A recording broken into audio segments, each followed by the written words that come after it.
acabamos de ver es una revisión de lo que ha pasado durante una visita comercial entre el jefe y el vendedor. Esta tiene que ser una práctica habitual en todas las organizaciones de venta. Cuando jefe y vendedor van a visitar conjuntamente a un cliente, luego tienen que revisar lo que ha ocurrido. O incluso cuando el vendedor simplemente por sí mismo va a visitar a un cliente, tiene que hacer una reflexión sobre lo que ha pasado. Muy bien, nuestro jefe, en este caso muy hábilmente, empieza preguntándole al vendedor qué ha ocurrido aquí. No es que él no tenga una opinión, no es que él no haya sido testigo de lo que ha pasado, claro que lo sabe y tiene una opinión al respecto, pero quiere oírselo decir al vendedor en primer lugar, porque quiere que esa sesión sea una sesión de aprendizaje. Entonces le pregunta, ¿qué es lo que ha ocurrido ahí? Es decir, dime los hechos. ¿Qué es lo que has observado? Cuando el vendedor se lo ha relatado, le hace una segunda pregunta muy interesante, que es, ¿por qué crees que ha ocurrido? ¿Qué crees que hemos hecho nosotros que ha motivado ese comportamiento? Lo más frecuente que el jefe va a oír de los vendedores es que estos vendedores traten de explicar o de justificar la situación mirando al exterior, echándole la culpa, entre comillas, al mundo, al entorno, a otros. Hay muy pocos que reconocerán cuáles son sus contribuciones para producir esos resultados.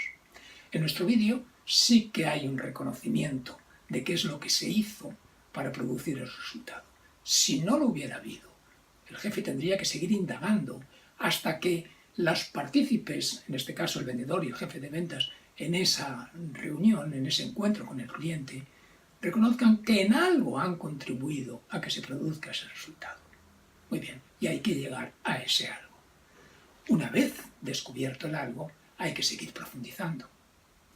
¿Qué tendríamos que haber hecho o no haber hecho para, en este caso, evitar que se produjera ese resultado? Es decir, le está diciendo, ya hemos visto cuál ha sido nuestra contribución, nuestro comportamiento que ha producido ese resultado que no nos ha gustado.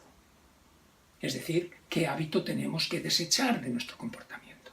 Ahora vamos a ver qué tendríamos que haber hecho. Vamos a analizar cuál es el comportamiento alternativo, el hábito que tenemos que incorporar para evitar que en el futuro se vuelva a producir ese resultado. Y es ahí donde reside el aprendizaje. Así pues, son 3 pasos muy sencillos. ¿Qué ha ocurrido? ¿Cómo hemos contribuido? ¿Y qué tendríamos que haber hecho diferente?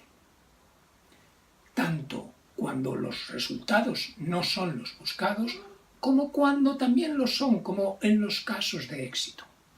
¿Qué ha ocurrido? ¿Cómo hemos contribuido? ¿Qué tendríamos que haber hecho diferente? 3 pasos para que realmente se produzca la